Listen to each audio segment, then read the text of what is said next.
Ashama daawwattoota Oromaan akkam jirtu har'allee barnoota ajaa'ibaa kan namoonni hundinuu itti haajamu isiniif qabadhee dhufeetiin jira viidiyoo hanga dhumaa daawwadha.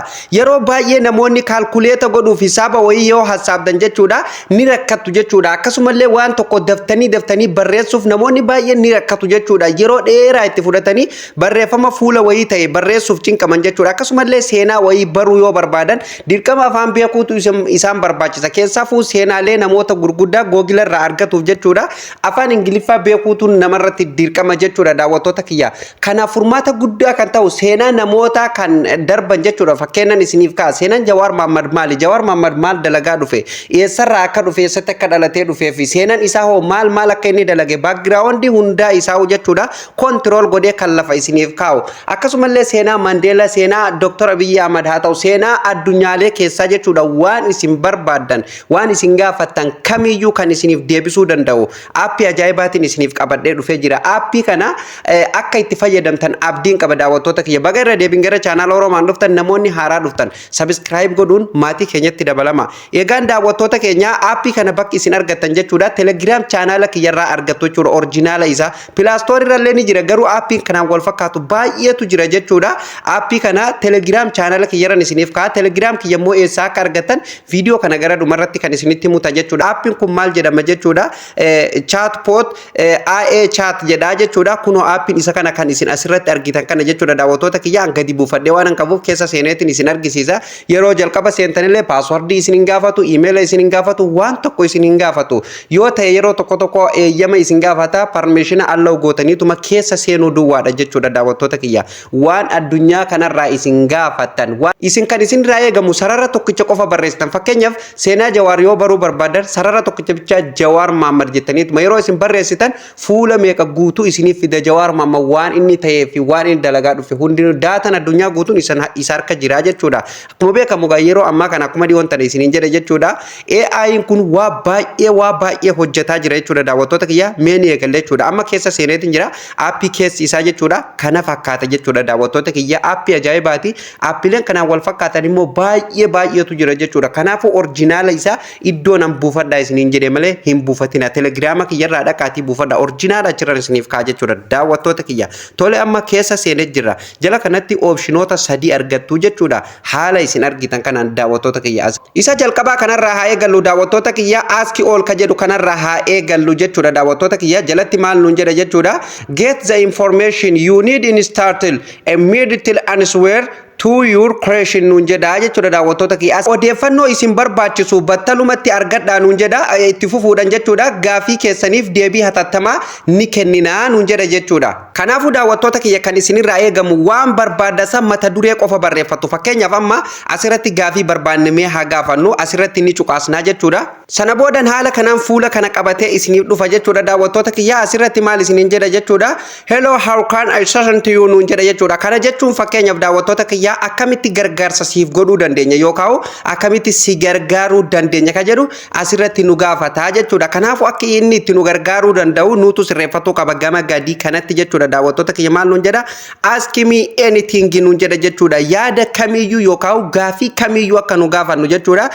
Nu gaafadha gaafii kamiyyuu jedha jechuudha. Fakkeenyaaf asirratti ask me anything kan jedhu kanarratti cuqaastanii jechuudha. Yaada keessan gaafii barbaadan nu gaafadha jedha. Asirratti gaafii barbaadan ni gaafatu jechuudha. Fakkeenyaaf mee anamma seenuma tokko waanuma tokko asirratti haa barreessu jechuudha. Isin waan barbaadan barreessuu dandeessanii. Mee anamma seenaa Jawaar Mohammad naa barreessaa jedhuuni jechuudha daawwattoota kiyya. Isin kan barbaadan asitti barreessuu dandeessa. Mee namuma isin beektan kana jechuudha. Fakkeenya kana godhatanii waan barbaadan isin yoo isin mata duree xiqqaatti kennatan mata duree xiqqaa san isiniif barreessa. Mee anamma seenaa Jawaar Mohammad naa barreessaa haa jedhuuni anamma jechuudha gabaabseetuma jechuudha. Mee waan inni naa fidu walumaan ilaalaa jechuudha daawwattoota kiyya. An asirratti barreessee waan an fidadheef jechuudha. Barreeffama barreeffadheetiin dhufe jechuudha. Maaliif yeroon kiyya akkana jalaa hin gubanneef jechuudha daawwattoota kiyya. Haala kanaan kun asirratti barreesseetiin jira haala isin argitan kanaani. Sana booda egaa kanaan barreessitanii xumurtanii jechuudha. Asirratti achi darbitanii xiyya kana ni cuqaastu jechuudha. Sana boodan jechuudha waan inni nuuf fidu ni argina. Kompiitara dubbataan afaan inni callisaa jechuudha ni ilaaltu. I'm sorry, but I couldn't find any specific information about an individual named Jawahar Mohammed. If you could provide me with more details or context, I'd be happy to help you write a story based on that information. amma kunoo naaf barreessanii xumuranii jiranii jechuudha daawwattoota kiyya mata duree gabaabaan itti kenneef jechuudha waan isin ajaa'ibu waan sirrii hin ta'in illee kun sirrii miti yoo hin beekne illee waan kana hin beeknu yookaan karaa nu itti gaafannu illee kararra kaanii nuuf deebisanii jechuudha amma fakkeenyaaf seenaa Jawaar Mohammad naaf barreessaan jedheen jechuudha argitanii nama dhuunfaati waan ta'eef jechuudha naaf barreessaan jeen deebii isaan naaf kennan walumaan haa dubbifnu jechuudha daawwattoota kiyya maal naan jedhan asirratti I'm sorry but I couldn't find any specific information but any individual named Jawaar Mohammad. If you could provide me with more details or connect, I'd be happy to help you with story based on chat information. Nun jedha jechuudha daawwattoota kiyya kana jechuun gaa daawwattoota kiyya tokko jalqaba irratti jechuudha waan nama dhuunfaa waan gaafadheef maal nun jedhe jechuudha dhiifama garuu waa'ee nama dhuunfaa Jawaar Mohammad jedhamuun odeeffannoo addaa argachuu hin dandeenye nun jedha jechuudha osoo bal'inaan yookaan haala deebii dabalata naaf kennuu dandeessee jedha jechuudha fakkeenyaaf akka nan bal'inaan itti dabalee siif barreessu odeeffannoo nama kana waan hin qabneef osoo bal'iftee akka nan deebii irratti si kennuu danda'utti naaf kennitee naan jedha jechuudha daawwattoota kiyya itti dabalu maal nun jedha odeeffannoo sana irratti hundaa'uun seenaa akka barreessitu si gargaaruuf gammachuu guddaatu nutti dhagamaa jedha jechuudha daawwattoota kiyya anama mata duree gabaabaa waan itti kenneef jechuudha daawwattoota kiyya haala kanaan naaf barreesse jechuudha yeroo baay'ee waan nama dhuunfaa osoo hin taane fakkeenyaaf amma seenaa Jawaar Mohammad jedhee waan xiqqishoo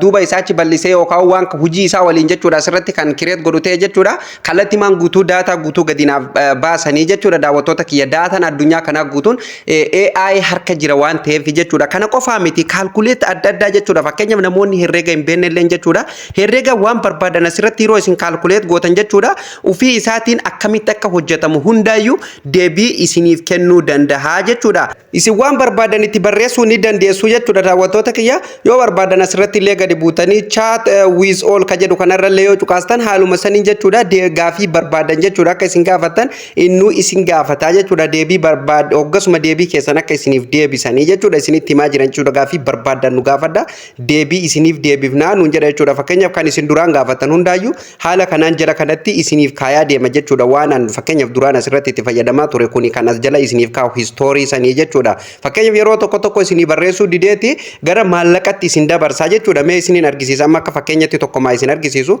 fakkeenyaaf amma mee herreega kana jechuudha fakkeenyaaf gatii herreega kana akkamitti akka deebii hagana dhufu jechuudha haa gaafadhu jechuudha yeroo tokko jechuudha maallaqa isin gaafata bitadhaa isiniin jedha go primer isiniin jedha kunoo gubbaa kanarratti haala isin argitan kanaan yeroo san maal gootanii aappii dileet gootaniituma update gootan haaraa gadi buufattanii jechuudha yookaan waan duraan asirratti fayyadamtan keessaa balleessitu jechuudha mee anamma irratti hin cuqaasa primer akkasumallee kunoo gubbaa kanarratti haala isin argitan kanaan cancel laan jedha anamma cancel godheetuma irraa deebi'a jechuudha bituu waan hin barbaadiniif jechuudha yeroo san waa lama fayyadamuu dandeessa yookaan aappii hattanii deebitanii bifa haarayaan haaraa gootanii gadi buusuu yookaan waan duraan asirratti fayyadamtan kan argitanii ni balleessitu jechuudha keessaa CO liddoo jedhu cuqaastanii wantoota asirratti fayyadamtan kana hundumaayyuu dileet keessaa gootu jechuudha yeroo isin dileet gootan amma no history nuun jedhee jira uf duuba deebine kan biraa amma bifa haarayaan jechuudha gaafatu ni dandeenya jechuudha haala kanaan sirreeffatuu dandeessu jechuudha daawwattoota kiyya amma booda yoon deebi'ee gaafadhe maallaqa malee jechuudha